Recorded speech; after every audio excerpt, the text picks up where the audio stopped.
Thank you so much for listening. If you'd like to offer Dana, then please do go to justthiszen.org/giving. Your support really does make a huge difference. Thank you so much.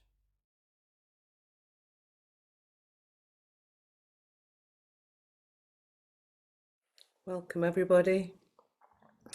It's such a heartwarming experience to sit here seeing people arrive and the dedication of people's practice. So we'll sit together for 10 minutes tonight, and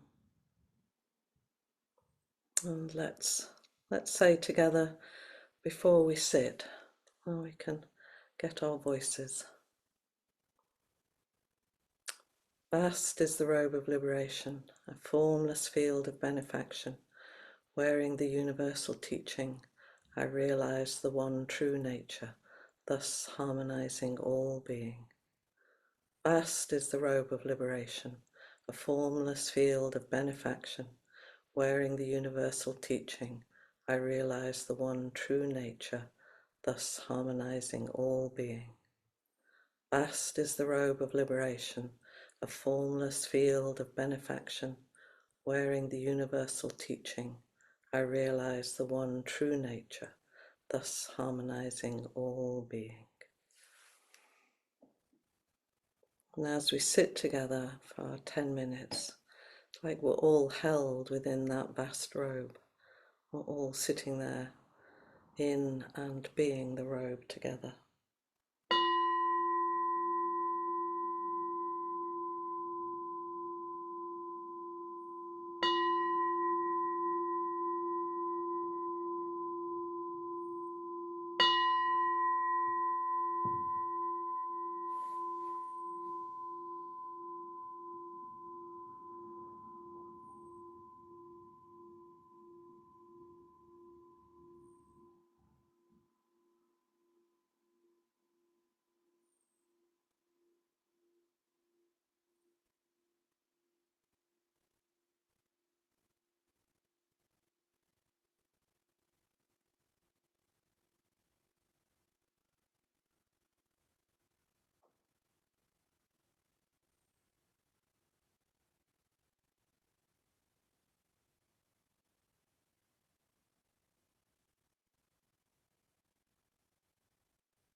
There's something about taking in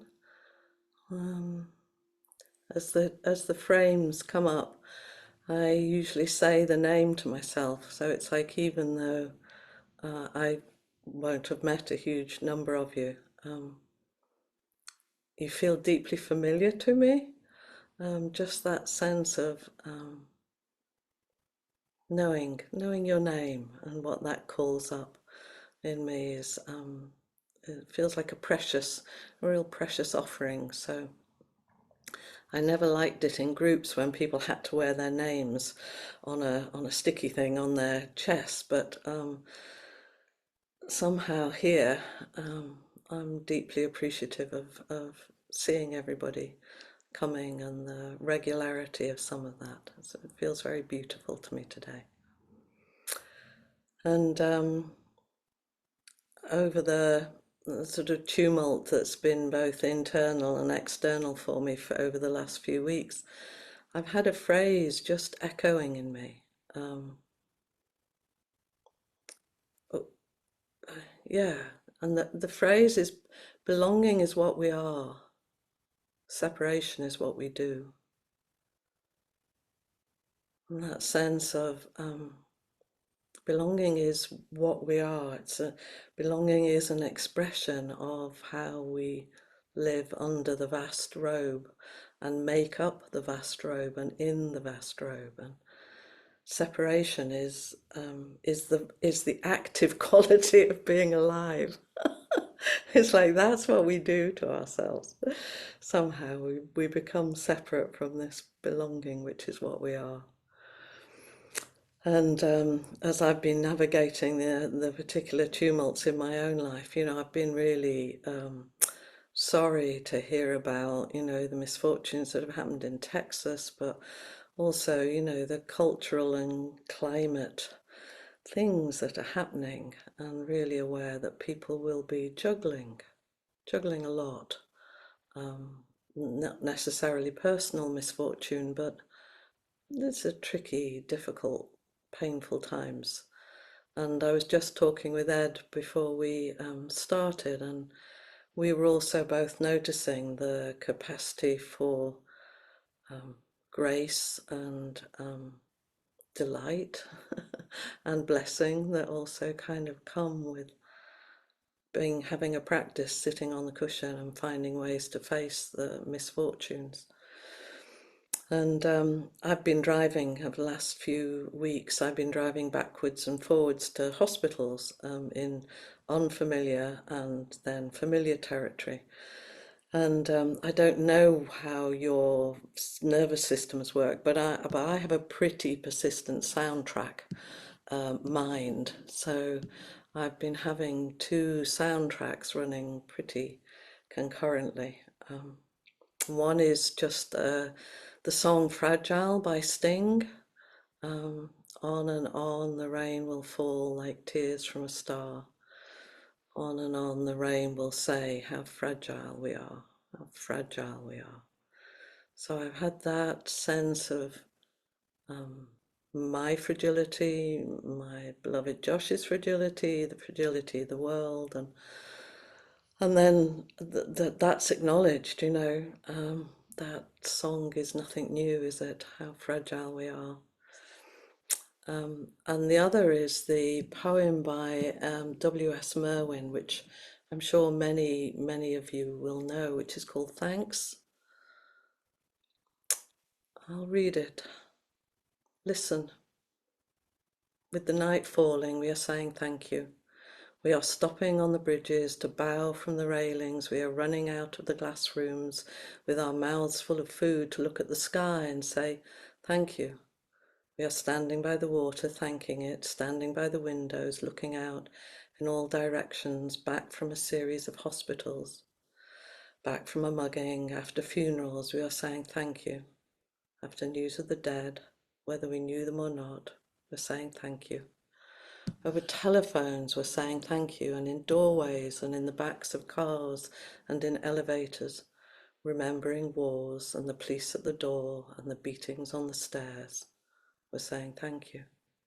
in the banks were saying thank you. In the faces of the officials and the rich and of all who will never change, we go on saying thank you, thank you.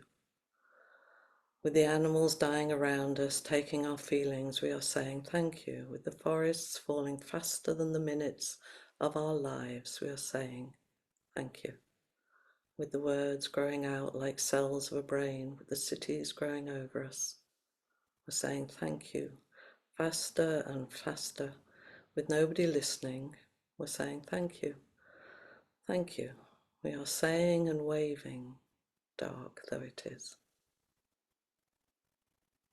So the soundtrack in my mind of driving backwards and forwards to hospitals in the daylight and the night and the early mornings was how fragile we are, and all those things we say thank you for, which is life just as it is.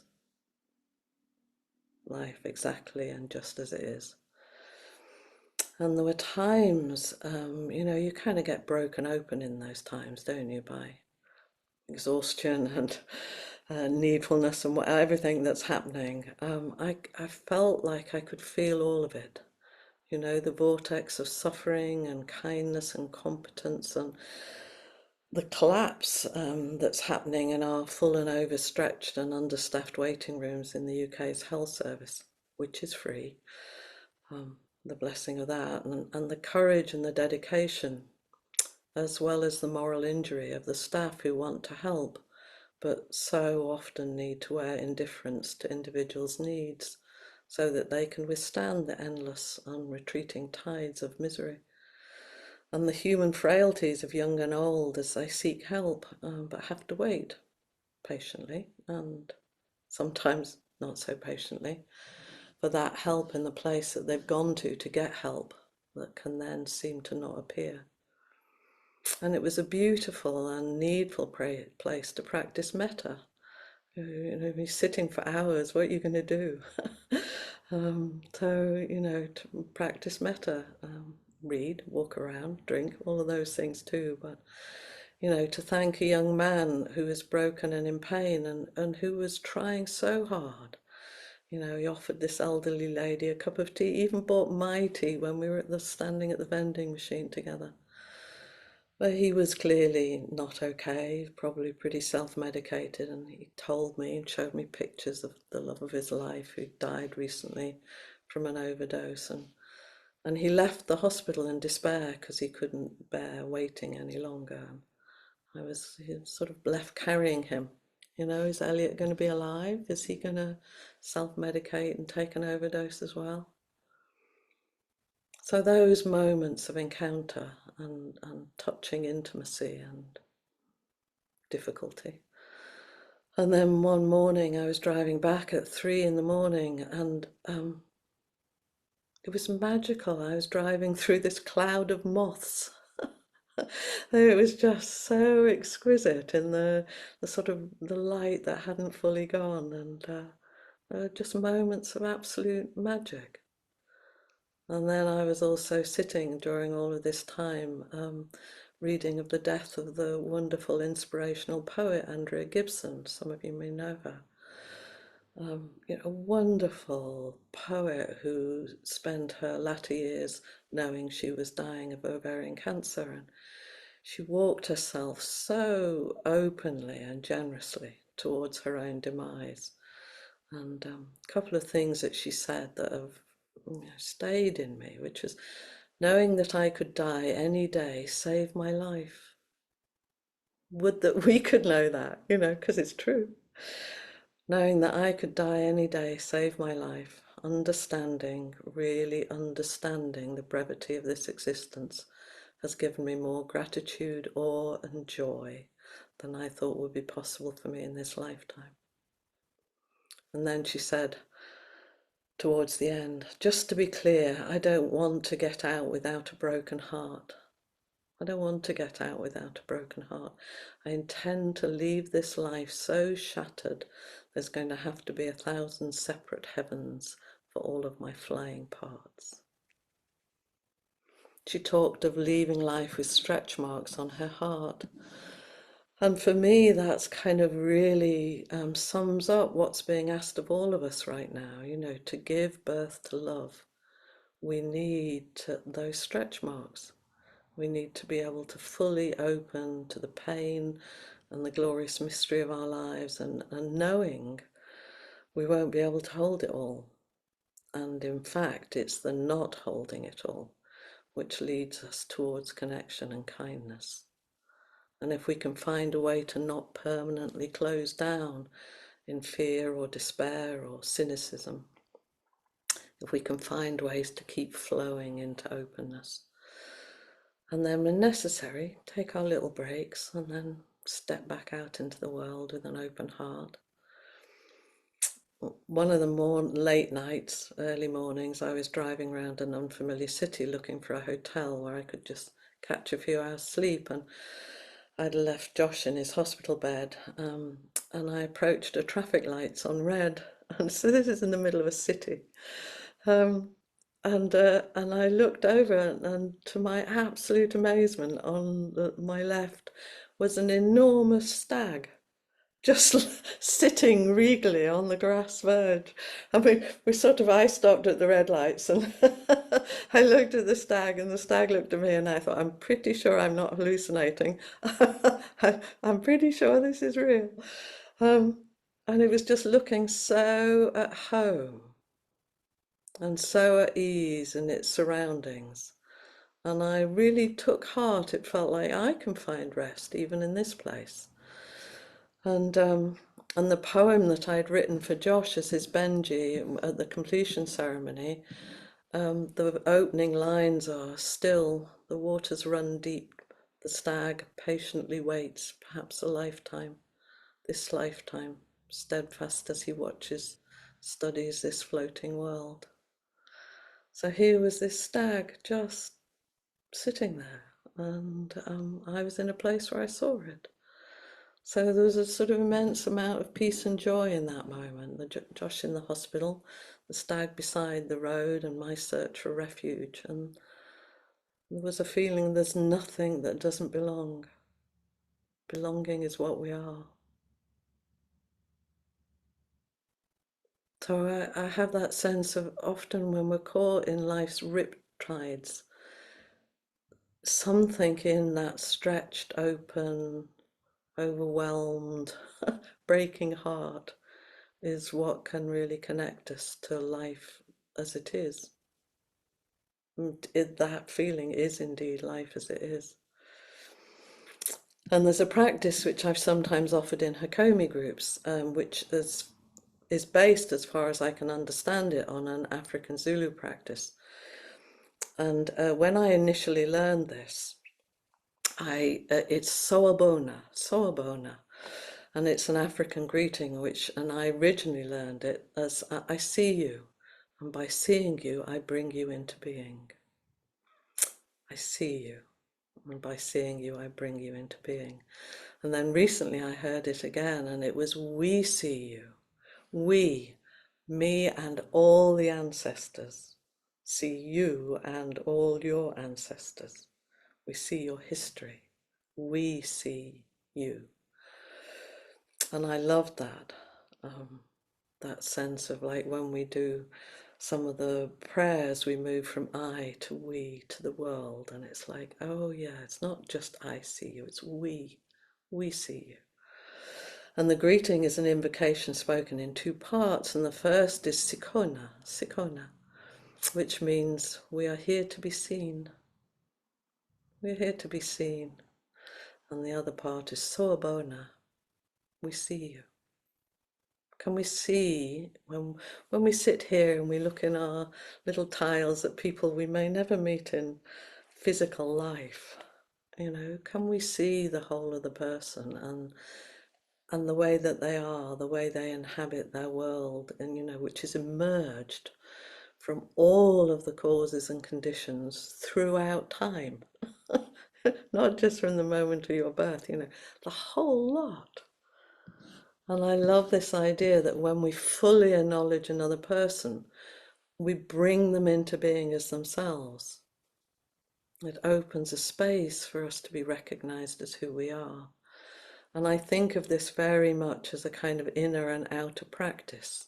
You know, I can offer that to the people I see in my life. You know, we see you.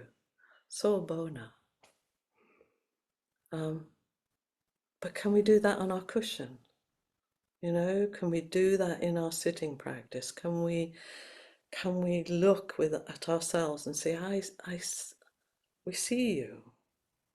We see all the causes and conditions that got you here. And can you say, I'm here to be seen? I'm willing. I'm going to try. I'm going to at least try to be here and be seen. To bring the world into being. We're all bringing the world into being. And belonging is what we are. And it was the last Hakomi residential that I was teaching on after nearly 10 years. And I was navigating the hospitals and, managing all sorts of things going on. I also felt really present and kind of joyous because they're a fabulous group of people.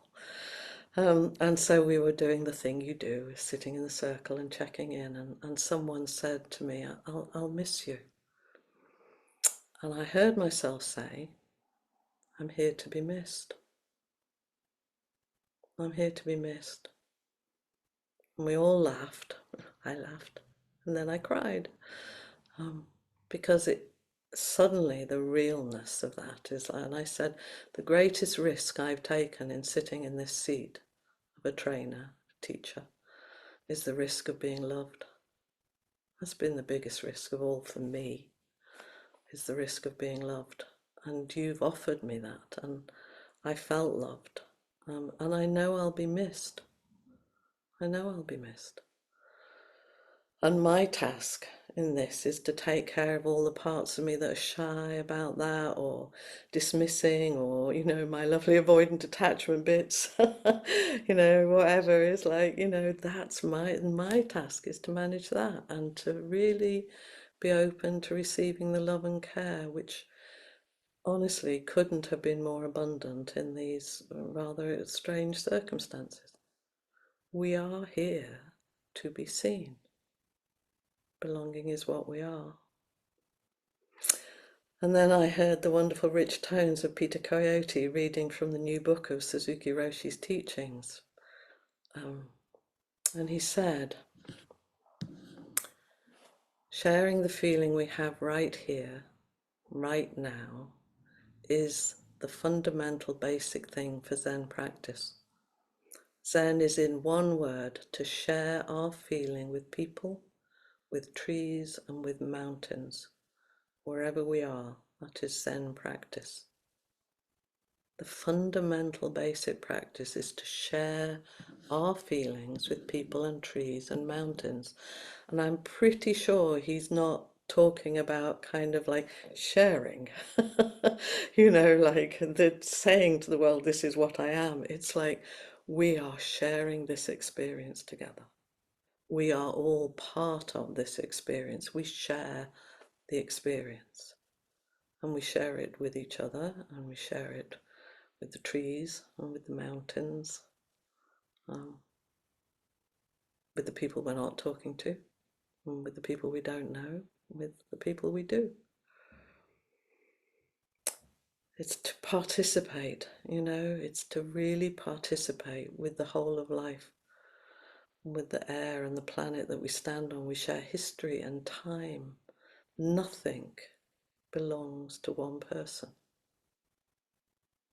We are belonging, and nothing belongs to one person. Belonging is what we are, and separation is what we do. And whenever we stop doing whatever that is, or the multiple things that is, then belonging is what we are. And I think about this and a passage from Louise Erdrich's novel, The Painted Drum. Life will break you. Nobody can protect you from that, and living alone won't either, for solitude will also break you with its yearning. You have to love. You have to feel. It's the reason you're here on earth. You're here to risk your heart. You are here to be swallowed up, and when that happens, you are broken or betrayed or left hurt, or death brushes near. Let yourself sit by an apple tree and listen to the apples falling around you in heaps, wasting their sweetness, and tell yourself you tasted as many as you could. And the stretch marks on our heart are testament to how much we've shared. Also, just recently, the wonderful and powerful and tender Bodhisattva Joanna Macy dropped her body. Hers was a long life, gloriously lived, and such purpose. And it's reported that she said this as she was moving towards completion. Her breath in just a whisper, Macy suggested to a visitor, let's look out on these beautiful redwood trees. They feel as though they are hugging me from both sides. She rallied then and undaunted carried on. The world is spacious and alive now and even sacred. I am so grateful to be here and to be of service. The present moment, brief as it is our gift, our choice point. The world is spacious and alive now and even sacred. I am so grateful to be here and to be of service. The present moment, brief as it is our gift, our choice point. So I'm here, I really love to meet with people who maybe are at choice points and wanting support or encouragement or just connection. It would be lovely to meet with anybody who would like to meet. And as Flint always says, it's also good to sit together.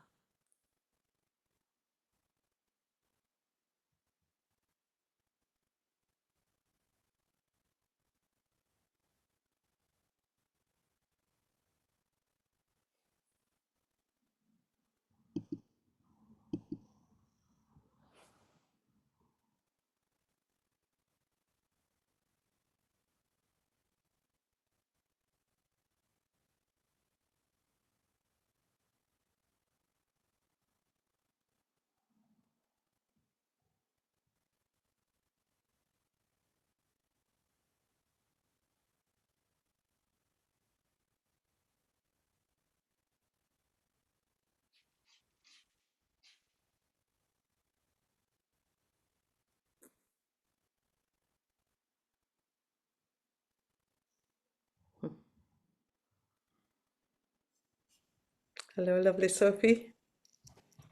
Hello, Trudy.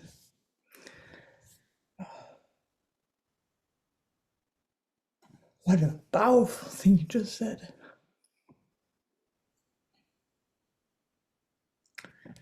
I couldn't let you alone on that one. I had to come and I didn't want to miss you, for sure. Don't miss me.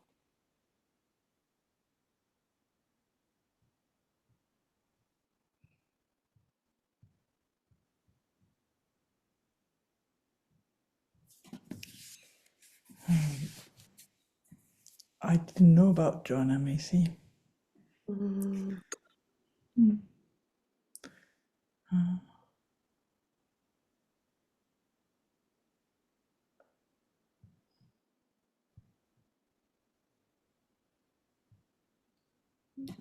I cherish the moments where we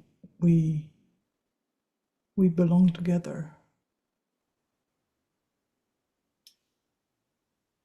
I remember a cow I was looking after. She got really sick. She must have eaten some mushroom or something, and she was really dizzy and she was really suffering. She was grinding her teeth and banging her head against the wall and walking through her pain. And she was turning to come and see me because I was there, and Denise was there too, and and our eyes met, you know, like yours met the deer. And that's a wonderful space to be in. And to be available, Mm. to be met.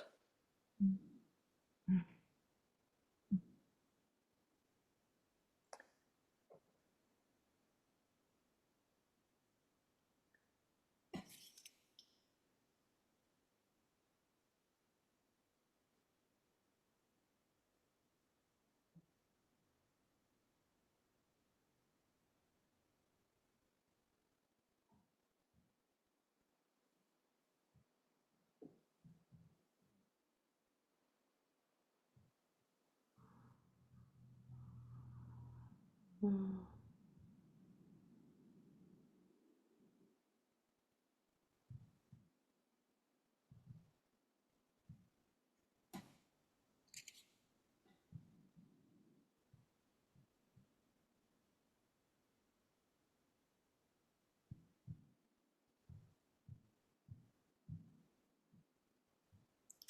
I keep the we belong.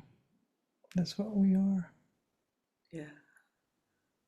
Longing is what Separate is what we do. we.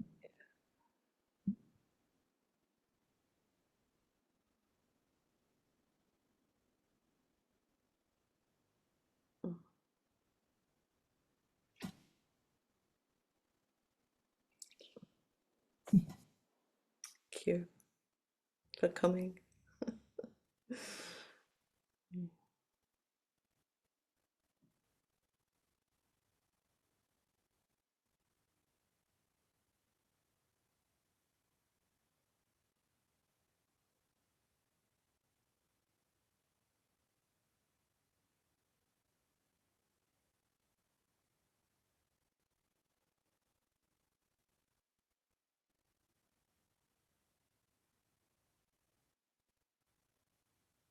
Mm.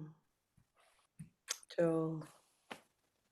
Trudy, thank you for this wonderful talk. And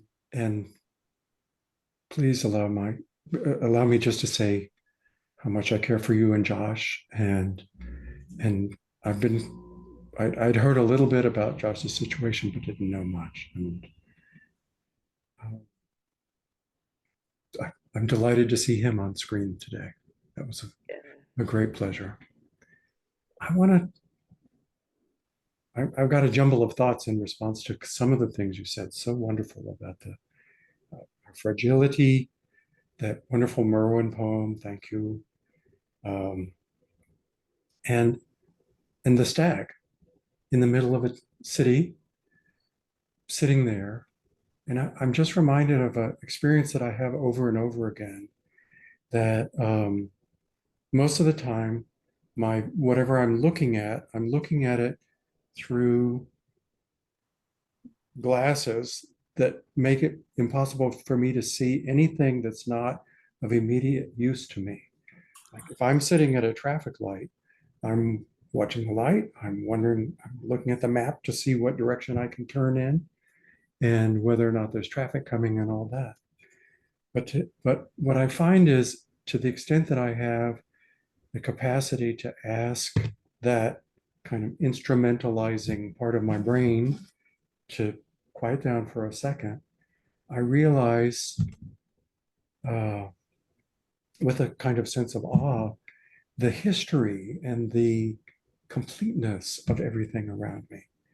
And that sounds like a step back and a separation, but in fact, it's a move toward, which, like I say, this experience comes to me. I don't have the experience. The experience comes to me often, and it seems like, I mean, it's something that I'm grateful that I've spent some time sitting so that I can recognize it. Absolutely. And I was thinking that, you know, that belonging is what we are and separation is what we do. And when you stop doing the thing that separates you, Mm-hmm.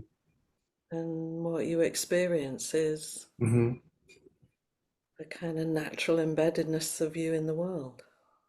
Thank you. And the reason I wanted to talk about this was because of that point that you just made, and that you began with, that I've always thought of myself as kind of stepping back from the world to recognize it and enforcing a separation, but in fact it's not. It's simply letting the habitual separation quiet down a bit. Yeah. Thank you. Aren't we blessed to have had this time on the cushion to know that? I only know it through practice, you know, that's why it's important to me. But Have you thank you. ever been to the coffee shop in Rome right near the Pantheon called Sant'Eustachio? Do you know the Uh, legend of Saint Eustace, a, a, uh, a renamed Roman officer who converts to Christianity after seeing a stag in the forest with a cross in its horns or in its antlers? So this is um, the stags all around, all over the world. great messenger beasts. Thank you. Hmm.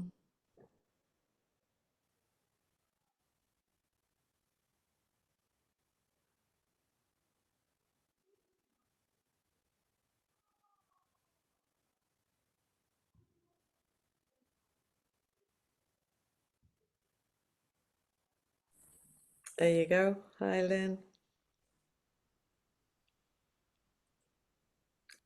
Yep.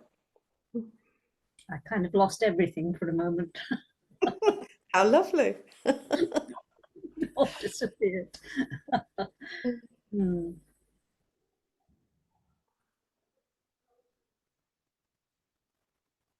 My heart is very full.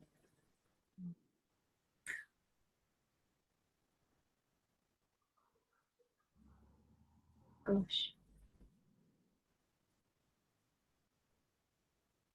I do love you. You give so much of yourself so warmly, and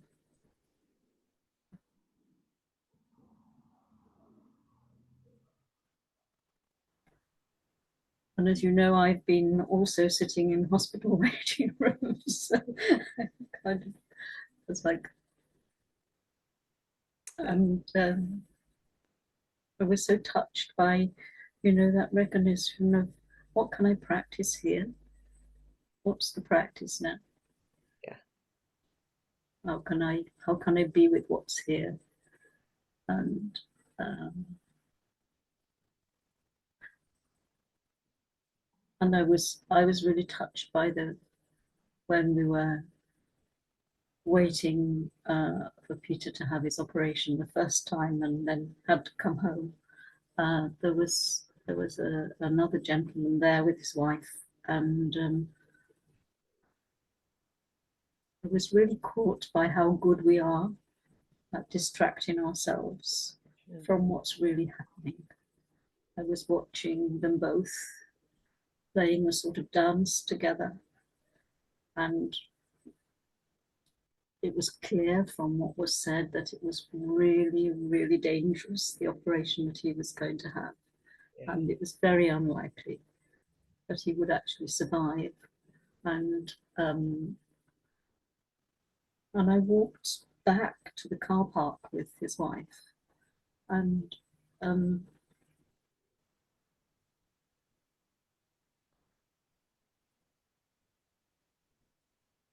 I just said to her, "This is really hard, isn't it?" Yeah. And of course, it's that touching. You never know, do you? Should you touch what's really happening? What's really happening here is a person you've lived with and loved for so long is in a place where you may not see them again. Yeah. And so we sat together in the foyer of the hospital for a moment or two, and I just touched her hand, and we just sat. We didn't say very much, and it's that practice is to meet the rawness of everything. Absolutely. And to offer her that when, you know, I imagine that wasn't easily on offer, you know, just to be able to know this might be the last time you walk out of the hospital as a couple. Mm. It's huge. And that's always how it is. Absolutely. Yeah. So your heart is covered in stretch marks, I know, Lynn. As is yours. Thank you. Thank you for, yeah. Thank you for being you and for offering so much. And I'm so delighted Josh is here. Me too. With a smile.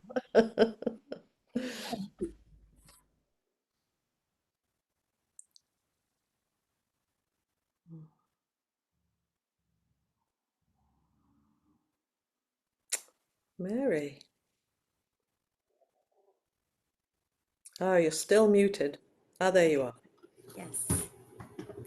Trudy, just lovely. I felt just this tender kind of choking. It's delightful as you were talking to see Josh. And something that really resonated with me was when you said the greatest risk I take is the risk of being loved. And I realize for myself what a challenge that is, and how, you know, I was just even thinking here of like, you know, how we are made is a coming together of, you know, the basic sperm and egg of creation of separate parts, but it's life force. And then like recreating the womb. I'm a twin, so I'm this sense of belonging is, and I'm very, very close. All right. But I even remember in my body that separation of when she was born and I was left in the womb and my mom's heart stopped. And so these things of this sense of belonging, and the parts of me that are so terrified of that separation, and yet that I create that so I don't have to experience that pain. And so when you said that, I mean, it just, there's pain there. And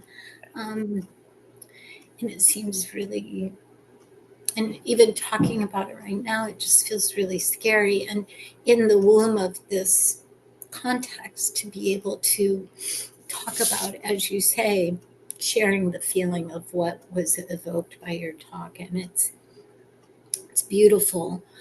But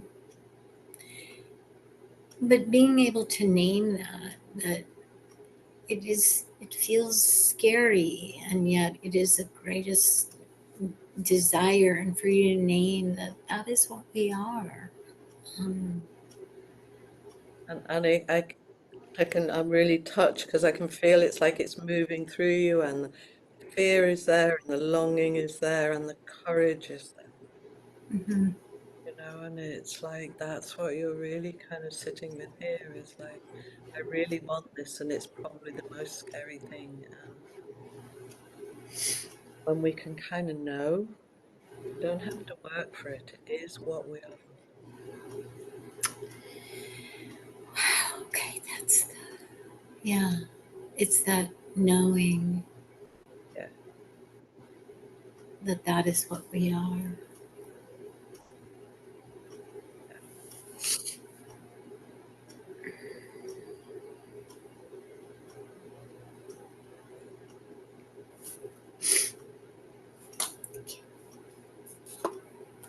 Thank you.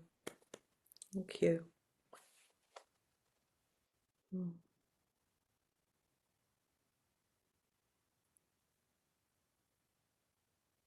I have Mary. Maybe. Yeah. Weird thing here. You're here. I can see you and hear you. Yeah, there was a thing, but I've pressed something. It's all right, I think. Yeah, I was thinking about what you said about what what Andrew Gibson said about stretch marks, the heart on the heart.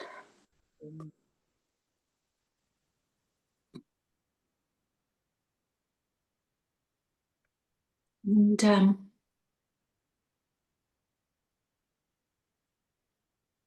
then Lynn was talking about that woman, you know, and in a way the two of them didn't know. No. And you didn't know when Josh was in hospital. I mean, probably wasn't life-threatening, but you didn't know. Yeah. And our lives are always threatened and we don't know. It's like, this is the place all of us sit, isn't it? It's how fragile we are. Yeah. And how amazingly stretchy our hearts are to give birth to love. Yeah.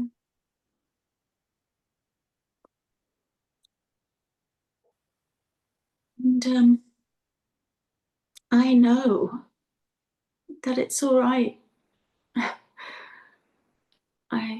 I know that I'm all right, even though Trisha died. That my life has gone on and that I'm okay. And yet, it doesn't make it any easier thinking of anyone else I love dying. No. Good? I think so. I think that's how it should be. Yeah, it would be a shame, wouldn't it, if your loss inured you to other loss. Your loss tells you how tender it is to have someone in your life. Yeah. And the effort it takes to be all right. Well, and to keep loving, Yeah. to keep opening your heart, knowing that you will lose Absolutely. over and over again. Yep. So we just need to make sure we do it together, don't we?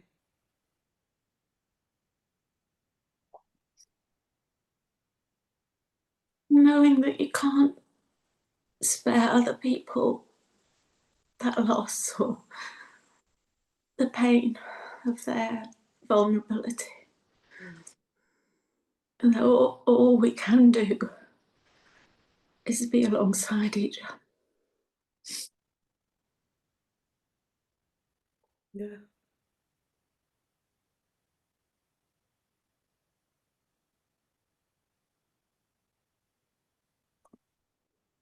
Well, I've got that word courage in my head again because it feels like that's what we call up in each other, is the courage to face this absolute truth. And we will lose things and people we love.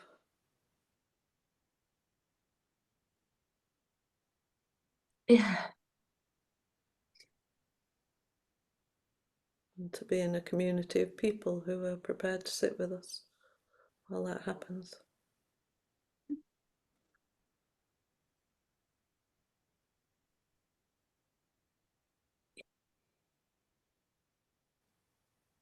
And I was thinking about that thing that Flint said, you know, is like, practice doesn't offer comfort, but it makes things doable. It doesn't take away the pain of it all. But it means you can be with it. Yeah. You can be with others when they're experiencing it. Yeah.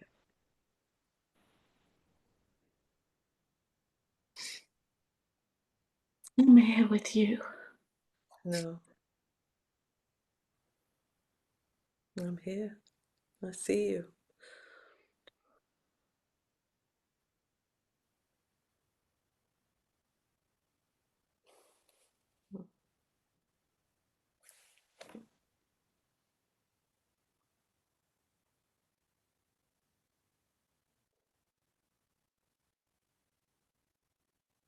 Mm. Hi, Cassie. There. Hi, Trudy. I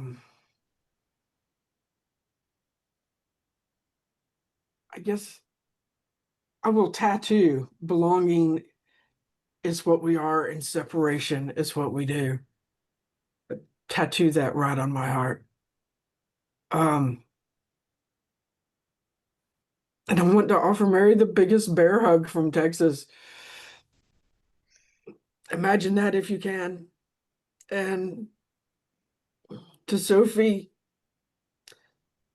the holding of space when the intellectualizing of words cannot connect in the way that just being present does. Andrea, and to Joshi, oh my God, and to everyone here, oh my God, you're precious to me. Yeah.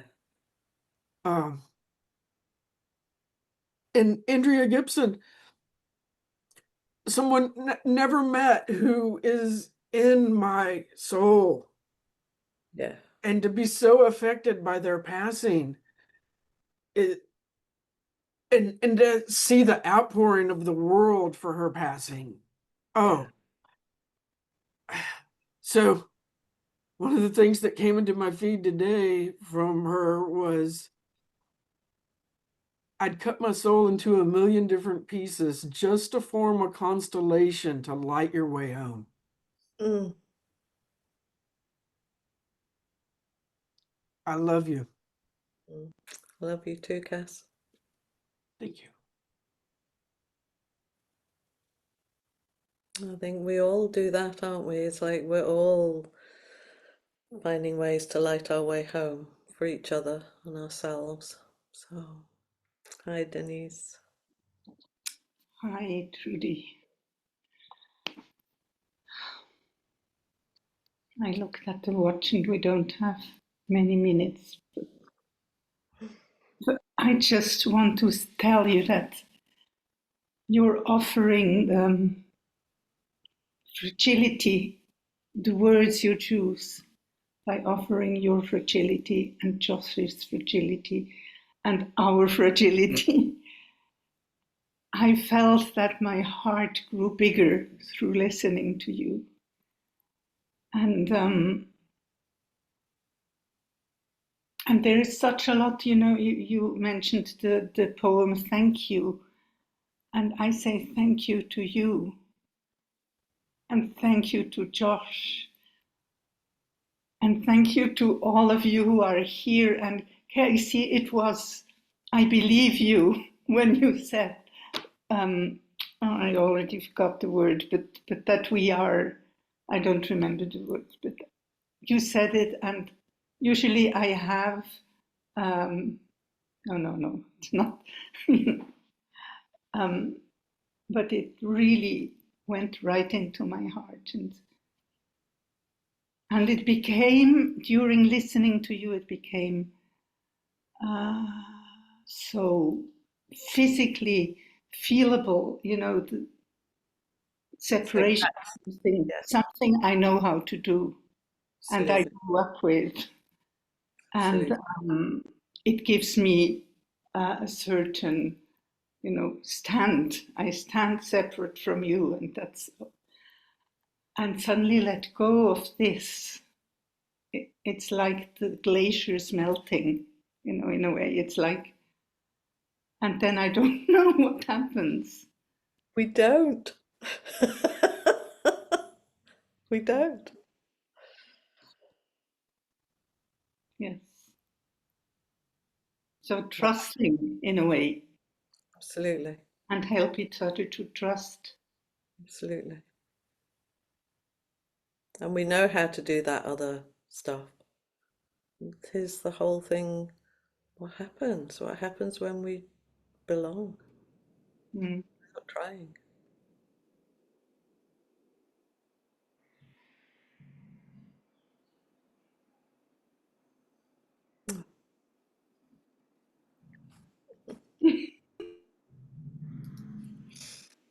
We have one more person, I Shanaz. saw Genevieve was waiting. We could say hello, Genevieve. We might not be able to say much more, but let's say hello.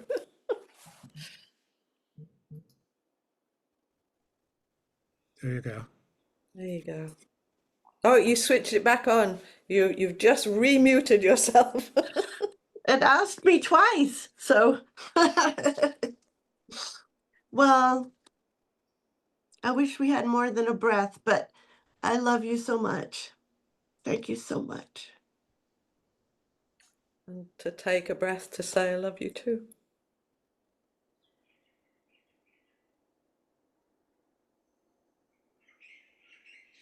We are here to be loved.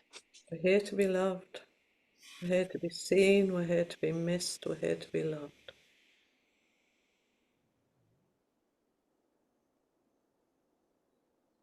Thank you. Thank you for coming here. So we can end with the 4 practice principles and just thank you all. The MS MERWIN poem is a lovely one to keep adding your own thank yous to. So thank you for all of you, everyone who's here. Thank you for Zoom. Thank you for time zones. Thank you for presence and practice. Caught in the self-centered dream, there is only suffering. Holding to self-centered thoughts is exactly the dream. Each moment, life as it is, this life. The only teacher, being just this moment with each other, compassion's way. Caught in the self-centered dream, only suffering. Holding to self-centered thoughts, exactly the dream. Each moment, life as it is, the only teacher. Being just this moment, compassion's way. Caught in the self-centered dream, only suffering. Holding to self-centered thoughts, exactly the dream. I can't even remember it now. You say it for yourselves. But we're here. Let's not be caught. Thank you all.